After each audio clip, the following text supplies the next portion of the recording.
friends. Before we start, I want to introduce my special guest. This. You're going to see both of us all throughout because it's like 92 horrific degrees out right now. And I know you're probably thinking, okay, this is like the 6th time out of 6 videos that she's mentioned the heat. Is this going to be an ongoing thing? Yeah, it is. Until October and all the beautiful storms that I love so much. Anyway, I wanted to talk about a time when I had really pushed God away, because all of us have these moments where we the problem that we're facing becomes bigger than God. And I had read one time somewhere about how a dime, the smallest coin, if held closely enough to your eye, could completely block out the sun. And I think sometimes for a lot of us, that's what happens when we are so consumed with a loss or a disappointment or some need that we can't even see God anymore because we're so busy looking at that thing that's consuming us. Well, for me, that was infertility. It was my inability to have a child. And it was terrible because within, I think, a little less than 2 years, or right around there, I lost my grandfather, who had been the closest thing to a father to me, and then my mother, and then my grandmother, her mother. So my maternal family, all that side was gone. I had an aunt and an uncle, but the people that had really been there for me my entire life were gone. And then in the midst of all of that, excuse me, I found out that I was infertile, and it was just devastating. And I did write a book about it reluctantly. I didn't want to, but I'll talk about that in another one, because really this is a situation when you're infertile, no one understands what you're feeling except for you. And so to find out that anyone else knows the ugly thoughts you have, or the just the bitterness, or the whatever that is consuming you, it's a relief. And from my book, I've had letters from all over the world with women that said it was like you were reading my diary, or I didn't think anyone else would ever understand what this was like for me. So anyway, where am I? So anyway, about my infertility, it was seriously just consumed me day and night. And it's interesting because at that time I was so overcome with my own needs that I really wasn't relying on the Lord. And I traced that back to a time when I was 16 and I'd had my license for about 4 minutes, and I looked up my father's address. You could do that back then in the Yellow Pages. Or white, whatever it was. But I found him, I drove to his house, and I fully expected, because I'd not seen him for 10 years, I fully expected that he was going to, drop to his knees and tell me, I've been thinking about you day and night since I left you, because I was 6 when he left. And he didn't do that. He went, hey, Shani, like I'd just seen him last week, and he invited me in and introduced me to his new wife and his 5 stepchildren. So, something about that. Here's the thing. The only example we have of a father is who we have on earth. And that's just the way it is. I mean, for me, my grandfather, the one that I lost during that 2-year period, he was my father figure. And I had a stepfather that I loved very much. And when he died, that just crushed me because he'd been a wonderful man to me. But when we have a earthly father that is not what we need or what we expected or what we hoped for, or maybe actually if you have a father that was just hideous to you or abusive to you in any way, it can color the way you look at the Lord. And for me, I know that when I saw my biological father again, and he had not been missing me and grieving me, not sitting at the window looking out, wondering where I was. He'd been blissfully living his Shannonless not life. What that said to me about God was that he had a lot of children and he was pretty busy. And so there were a lot of things that fell into place before I believed differently about God. But for a long time, I just didn't want to bother him. I thought he's busy. He's got a lot of children, So I bore that pain alone. And I didn't even tell Dave some of the thoughts that I had, or just the barrenness of it all. And that's, that's kind of a pun, but not. I mean, I felt like I would never in my life be able to produce anything of value because I couldn't have a child. So during this time, like I said, I sort of left God in a drawer. like a Band-Aid that you need once in a while, but you don't open the door every day. You know, you just sort of stick it in there for emergencies. And that's really how I treated the Lord. And we went to a new church. We decided to go to a church that we'd heard good things about, but we didn't know anybody there.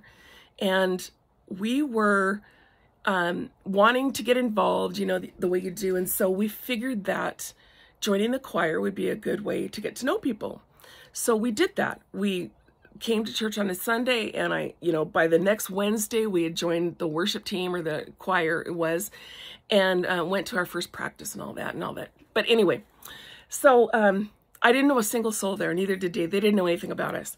And the following weekend, they were having a worship retreat, which seemed like a pretty good way to get to know people.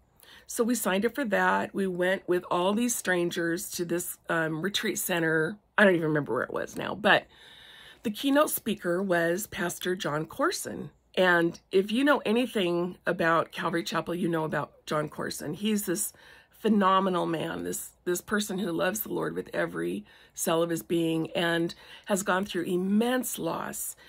Just horrific things have happened, but he has never lost his love for Jesus. And so I'd never heard of him before. He just pulled up in his little Volkswagen and, started teaching. But he was just unbelievable. And Dave ended up rooming with him and would talk to him after the sessions and say, tell me what to do, what I can do so that I know God the way you know him.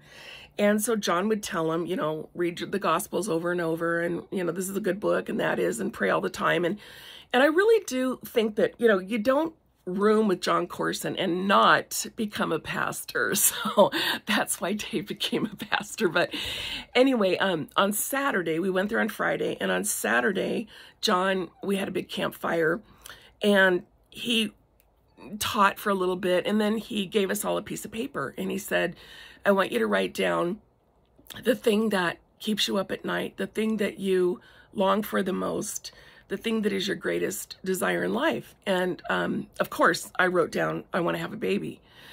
And then he said, after everybody had written, he said, when you're ready, I want you to throw that in the fire and just release it to the Lord. Well, for me, the thought of releasing that paper up to God was like denying it or something. So I just kept mine. I wasn't going to throw it in there until I looked up and Dave was kind of nudging me, I mean, I don't care how old you are, peer pressure is a big thing, so very reluctantly I threw my paper in the fire, but the whole time those sparkles were ascending, I was just saying, oh God, I don't mean it. Please give me a baby. I don't mean it. Please, Jesus, bring me a baby. And so we all stood around and talked afterwards, and people were sharing their big hurts, and suddenly, actually what started it was one man just spoke out and he said, I'm not over my divorce. I'm still really grieving that. And so everybody started praying for him. And then another woman said, I just found out I have skin cancer.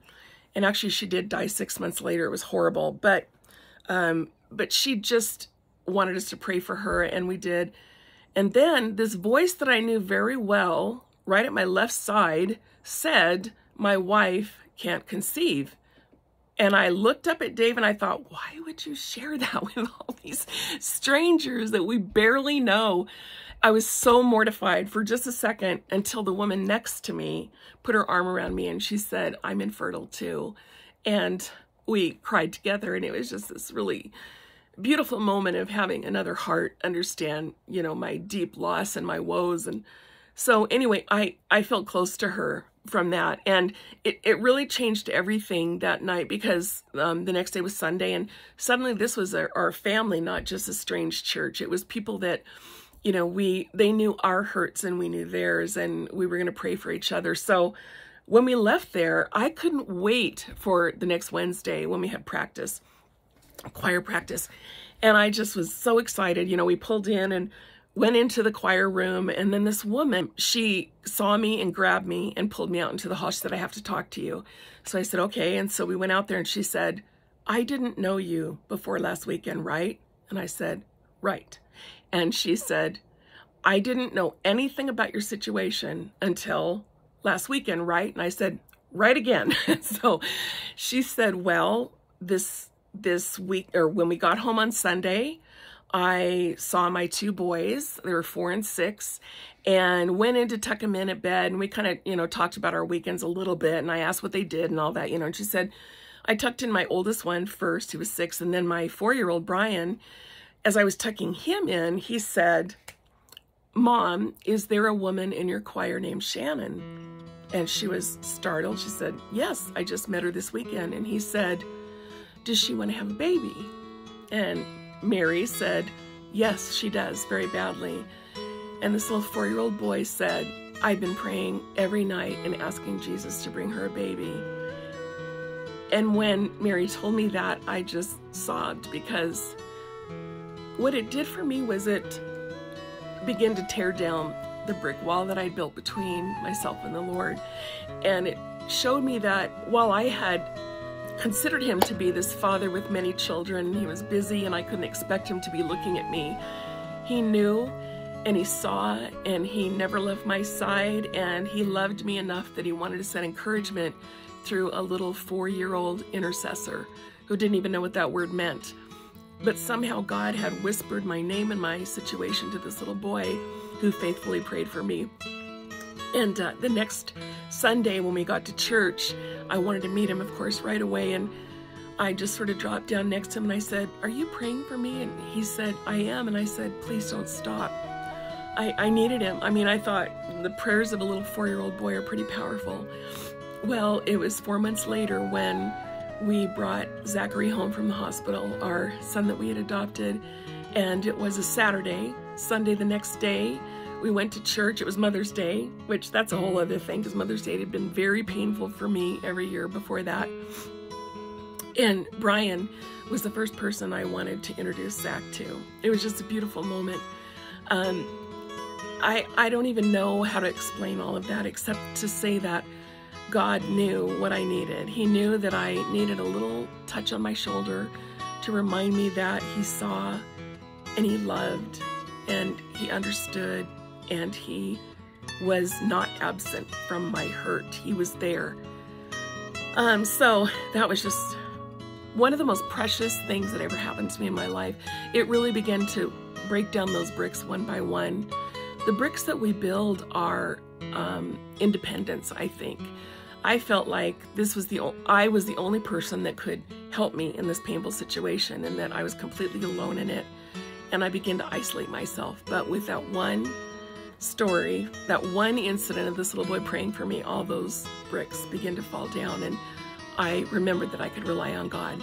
So don't ever think for 1 second that he doesn't know what you're going through, or that he can't bring you little pieces of comfort that you need here and there to remind you of his presence.